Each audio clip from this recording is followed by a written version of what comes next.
Hey everyone, welcome back to the next installment in the Trout Lodge series. So if you're unfamiliar with what the Trout Lodge series is, it's a new series that I've started, and I wanted to sit down and have conversations with people within the fly fishing community and talk about their story and kind of what they, how they got into it and what interests them and just kind of the general topics around that. So that's what this is. So we want to give a big shout out to the sponsor, which is ForeLand Beer. We are currently drinking the, the Arc Spectrum. It's the Fest beer. So it's a nice multi-lager. So it's tasting pretty nice. It's delicious. Yeah. And so ForeLand Beer is a small brewery based out of McMinnville, Oregon. They also have a Portland tap room that you can check out. And they have distribution across Oregon, Washington, I think California, and maybe Japan still. So check them out. And thanks to ForeLand for the sponsorship. So today our guest is Jake Campbell. So Jake and I met via the wonderful internet, and not as romantic as it seems, but we got out on the river not that long ago, and Jake did some fishing and I did some sitting on the bank with food poisoning. And so we're going to get out there and do a lot more fishing. I think that we, as we're getting to know each other, we're finding a lot that we have in common. So, but I think Jake has a really kind of cool, unique story that I think would be great for this. So everyone, welcome Jake Campbell. Cheers. Awesome. So one of the first things I like to kind of do with these is just kind of get a better understanding of what it is, how'd you get started in fly fishing? So, when did you start? All that kind of stuff. So yeah, for me, I grew up fly fishing. I was born into a family of fly anglers. My grandfather, my uncle, and my dad are the boys on the Campbell side of the family, and they were all fly anglers when I was born. And so they were regularly doing different trips. And my uncle lived in California at the time. They'd go fishing out there and do some things in Alaska. And so it was an environment that I grew up with. And, your question prompted me to look back and see when it really all began for myself. And because my early memories are a little fuzzy as they get over time. And I think I was 8 years old at Christmas when I got my first setup. Cool. So it was a Orvis 7.5 foot 5 weight, nice, clear water rod and a bat and kill reel that I still have that works terrific still. And that was really kind of when I became a little bit more of an independent angler. I mean, having your own gear, I think, is a big step. Totally. And usually a memorable one. Yeah. And so that's really when it started for me. That's cool that you still have it too, which is pretty amazing. That's such a classic setup, Yeah. But hey, I mean, it works and it's good quality stuff. So Totally. that's cool. So do you feel like, were you ever attracted to not do fly fishing? Because so many people come from doing, gear fishing first, and then they kind of graduate into fly fishing, but yours is kind of different, where it's Right. kind of what you've known for most of the point. Have you ever been like, I'm going to get out there and throw lures or something like that? Well, in all fairness, I gear fish as well. Sure. And like a lot of fishing, I think it's dependent on the species that you're after and how you fish for them. Right. So there's plenty of gear fishing that I did, but I've always had a passion for fly fishing. And sure, being raised with a family of fly anglers, it was something that they were passionate about, but I didn't really have any friends growing up that were also fly anglers. It was just something that I did with my family for a long time. I'd say all the way through college. I didn't really connect with other folks, and it wasn't super common to find other folks that were my age that were, competent or interested or passionate about, being a fly fisherman.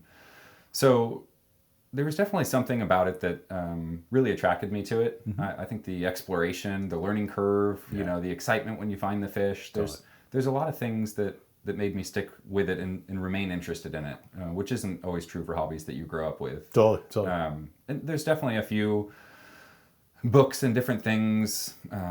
Robert Traver, for instance, you know, an author that when I was younger I started reading, and it just kind of cemented my passion and my interest in the sport. And so it's just always been there. That's awesome. That's great. Do you remember the first time you ever caught a fish on a fly rod? It was probably around 6 or so when a fly rod was handed to me. I don't really remember it. You know, there's plenty of other memories that I have of firsts in fly fishing. And, you know, there was a memory that I had when I was younger in northern Michigan after deer hunting camp where we were working on blinds and things. And there was a river that had some salmon, and we could see the fish in the river and knew it was a good time, and hiked back on the trail a ways. And but the bridge was still in sight, and we were fishing in the river, and I ended up hooking into a salmon. I couldn't have been 10 years old or so. And a few folks stopped at the bridge as I was fighting the salmon, and that was a pretty memorable moment for me. I was really young, and it was a big fish. Yeah. And, I don't think I landed it. It's blurry. I don't remember. Yeah, sure. It's a long time ago. Yeah, the first fish were quite a while ago, so it was a little blurry. That's so cool. So you grew up in Michigan then? That's right. What brought you out west? Coming out west, so my uncle lived in California, Right.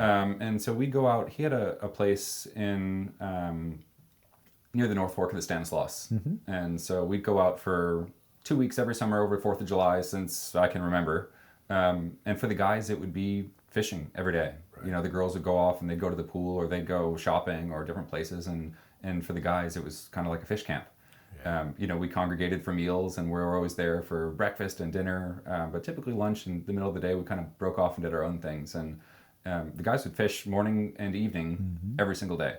And so not only was that an impactful 2 weeks for me every year as an angler, but the beauty of the mountains and flying west as a kid was super enticing and always really memorable. And after undergraduate, I knew that going to graduate school somewhere would be an opportunity to go a new place. And so I looked for places in California because that's what I was familiar with, and ended up at Humboldt State University for my graduate school. And that turned out to be obviously a tremendous place to explore and see new rivers and gain a new appreciation for migratory fish and all types of stuff. That's a beautiful part of the state. Oh, it sure is. Yeah, that's great. So what, now that you've been doing it longer, do you have a favorite type that you like to do? You know, a type of fly fishing that, like, you know, as opposed to some people are just like, whatever, give me anything. But is there one specific that you're kind of keyed into these days? It's tough. I can appreciate different types of fishing at different times. To put a finger on a favorite is a tough question. It's hard to beat dry fly fishing when things are good. Yeah. You know, I think that everybody agrees that that's kind of the original fly fishing, and those big dry fly takes are so exciting and can be so explosive. But a new one for me that's been a favorite lately is two-handed fishing, so spay fishing, both for trout and for migratory fish. Right. Yeah, I'm with you on that one. That's been my kind of, it's been lacking in my sort of tool chest as I mean, I've done it, you know, but I haven't done it with any vigor, and I feel like this coming year is the year that I'm going to really kind of bite down on it. So I have a feeling we're going to be out there. We should doing some swinging. But I love that. But yeah, it's that's great. It's really interesting always to you know, because I've asked that question a few times to people, and just, you know, I'm always curious about that. You know, just what, you know, because everybody has a different approach to it, and you rarely hear nymphing as the answer, but but I understand that. I mean, it's, you know, it's not the most exciting, but it's productive at the same time. Super productive. You know, it's easy to talk about the allure of dry fly fishing and how pure it is and all of those great things, and it's true, and I agree with it, and I have a blast with it. But I think the reality is if you're frequently getting out on rivers year round, as we have the ability to do here in the Pacific Northwest, you know, you go after fish in the way that they're feeding, and they're not always feeding on the surface. And so I have no problem putting on an indicator or a bobber, if you will, and nymph in different rivers or from the boat or whatever it might be. So whatever it takes to catch the fish, and part of the fun is understanding, you know, what they're feeding on and why, and using that technique. Right. Yeah. I'm right there with you. It's I catch a lot of fish that way. So It helps. There's no reason why I would want to stop doing Yeah. that.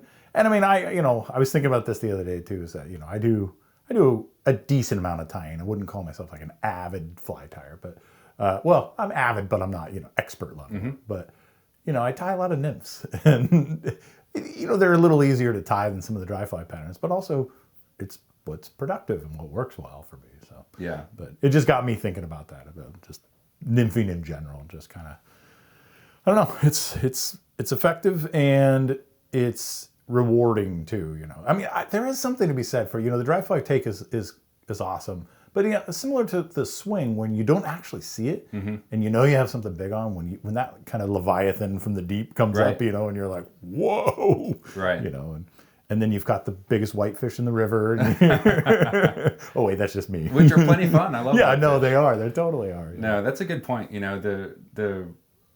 The excitement of dry fly fishing is that you can often see when fish are rising, and that can be a visual indicator. Hey, they're rising. I can see them rising. Let's fish dry flies. Right. And it's fun.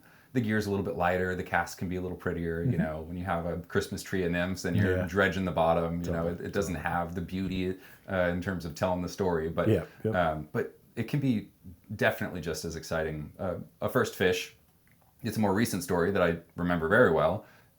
Was my first steelhead on the swing. I've caught fish with guides, and I've caught several steelhead with guides. Right. But to go out and do it on your own in new water is a certain level of excitement. Kind of like tying your own fly and catching a fish on a fly that you've tied. Oh, it's one of my favorite things. I'm not a big fly tyer, and I'd love to get better at that. So maybe we can partner up on that. I like the sound of that. But It's a good wintertime activity. absolutely. But like you said, when you're swinging, you don't always have that indication that the fish are there. You have no idea what's in there. Sometimes, if you're lucky, you can sight fish. Sure. But oftentimes, you don't know. And to get those first grabs when it's just been quiet for hours and you're swinging through a section of river is so exciting. It's like somebody's home. Yeah, totally. Well, and I don't know, sometimes it pulls you out of the lull. Sometimes you're going through the motions, you're in what looks to be, you're fishing this great seam or something, and all of a sudden like, oh. And it's hard too if you spent so much time, like for me, I spent so much time trout fishing in my life, and I want to set that hook so badly, but I have to remember to not, let the fish take it, let it roll, and it's different. Yeah, it totally is. But let's talk about professional. So you work for the Western Rivers Conservancy. I do. You do. So tell me a little bit about your role there, and the organization and about your role there. Yeah. So I work in fundraising for Western Rivers, and the how I got there is a little bit interesting. I never grew up saying I'm going to be a fundraiser for a nonprofit river conservation organization. It was never a thought that crossed my mind. Really, my formal background is in sports medicine, and then I went into sports medicine sales, and then I was in software sales for a while. And all this time, my uncle was the conservation voice in my ear through college, and he kind of said, "Hey, consider giving a few bucks to an organization that you like." Cal Trout was a choice of mine at the time, and so was Trout Unlimited. And I didn't have any money. I was in college, and I think I gave them $5 a month or something. And they sent me their materials, and I could kind of keep an eye on what they were doing and increase my own education just through kind of osmosis and flipping through things every once in a while. And when I moved to Portland, again, my uncle was like, "Hey, there's a great group in downtown Portland called Western Rivers Conservancy. Their director of donor relations, my now boss, Jim Cox, is a great guy. Maybe he'll show you a few fishing spots. Connect with him. Maybe he'll ask you for a few bucks. You should consider giving it to him. They're a good group." And that was back in 2017 or so that I met Jim. And we kept in contact over the years, and eventually he was looking to grow his team, and he reached out to me as somebody who was familiar with sales experience and was a fly angler, and it was just kind of like, "Hey, I'm not sure if this is of interest to you." And needless to say, it turned out to be a total dream job that I didn't even know existed. That's so cool. To be able to work for an organization that's making a difference, that aligns with your personal passions, and you can apply some of your professional skills is incredibly rewarding, and not something that I ever knew I'd have the opportunity to do. That's so awesome. That is, it's nice to know that the dream job does exist out there, and then you can actually get it. It's that's cool. And they've been around for a while too, right? That's right. Yeah, they started back in 1988, so they've been doing the work that they've been doing, which is terrific work. I encourage anybody watching to check out their website and look at some of the projects that they've done. Their reach is pretty impressive. So it's about 35 years now that river conservation through Western Rivers Conservancy has been going on. That's so great. And I'll leave links to everything down in the description, just so that if you're not familiar, you can get yourself familiar with it. So yeah, it's a great organization. It really I appreciate that. Yeah. And really the way that Western Rivers works, which is a buy unique, is that they protect rivers purely through land acquisition. And so different than a land trust, we don't buy and hold any property. We essentially opportunistically purchase real estate and then convey that piece of property to what we call a forever steward. Cool. Or somebody that we feel is going to be able to manage the property with our shared conservation vision for at least 100 years, ideally forever. Forever is a long time, but it is. We like to think of tangibly at least 100 years, for sure, which is also a long time. Yeah. So a number of projects here in the state of Oregon, specifically the Lower John Day River is kind of a flagship for us. Totally. Lots of great projects out there. I definitely encourage folks to go take a peek at some of the work that we've done, but. Cottonwood Canyon State Park might resonate with some folks in this area. It's a big one. Yeah, More recently, McDonald's Ferry. These are large, significant, and terrific projects that are exciting to read about and fun to go visit. Yeah, that's so awesome. Yeah, and especially that river in particular. It's largest undammed river in the U.S. I believe. It's west of the Mississippi. That's believe. Okay. Yeah. One of those facts that's really cool, but totally. But the fact that really to access it was really limited for a long time, It was. And, these projects there was some access that was available through landowners and private ranches. Absolutely. Those are temporary opportunities, right? They could change their mind. They could have an ownership change that doesn't agree with access, and access on the Lower John Day was not prevalent. Right. And so it opened up several access points, including the lowest takeout point for boats. Sure. And a number of other things that are terrific about it. But another interesting stat about the John Day River is that if Oregon are removed from the endangered species list in the state of Oregon, it'll be from the run of the John Day River alone. Wow. So the numbers out there are pretty terrific. Wow. That's pretty cool. So go explore it. It might be worthwhile. Yeah, no kidding, right? Exactly. Well, that's awesome. That's great. So yeah, I'll leave links to that so people can kind of look into it on their own, and that's pretty neat. So, what do you think? Kind of speaking, maybe this has to do with conservation. What do you think we as a community can do better? What are some action items that maybe you see out there that without we try to not be too preachy, but what are things that you maybe noticed and could shine a light on? Yeah. I'd like to say that I think in general the fly fishing community does a pretty terrific job. As a whole, I've always been impressed, and I've had terrific friends and mentors that set a great example and lead by example as it relates to their care for river systems and the general ecology of the area and wildlife in general. I think that the ability for us to stay in touch with the species that we love as fly anglers is part of the reason that we have this caring mentality that seems to be consistent. It's not always true for everybody, but as a whole, I think that they do quite well. There's always, I think, a visual opportunity of picking up trash. That's a pretty easy way to improve what you do. The concept of leaving an area better than you found it, those basic mindsets, I think they can go a really long way. To think that somebody else is going to do the work, and there are great groups out there doing that work. Sure. Is it takes a few seconds to go the extra mile. Right. And beyond that, just having awareness and education into the places that you love spending time in, that could be true for any community, but for the fly fishing community, to have awareness and education for local groups and what they do, and to support them or join them or, start a group of your own if you feel as though there's something you're passionate about that isn't going on locally. But that community awareness and education, I think, can go a really long way in terms of protecting the things that you care about. I totally agree with that. I think that's a really great answer to that. I think that's very all encompassing. And I think that's great. So, Well, thank you for taking the time to sit down with me on this. So if you want to be found, where can people find you? Yeah, usually on the river. Cool. That's a good answer. But professionally, they can find me on the Western Rivers website. On the staff bio, there's my phone number and email for anything Western Rivers, so they can feel free to reach out to me that way. Awesome. Personally, I have a public Instagram account that anybody's welcome to check out. It's a lot of just the things that I do, but my stories are a little bit more active with other information and education and things that are going on in the fly fishing community and other communities. And I can't promise anything terrific, but if you'd like to follow me, feel free. Sure. No, that's, I mean, I don't know. We've talked about this before. You do a good job. I appreciate that. Yeah, it's awesome. Well, thank you for taking the time for this. And for everybody else out there, you'll probably see Jake in a lot of the videos, the fishing videos. We've got some fun things that we've talked about a little bit that would be cool trips for the future. So thank you. Appreciate your time for this. And yeah, I guess that wraps it up. So yeah, big thanks to the sponsor for ForeLand. Go check them out.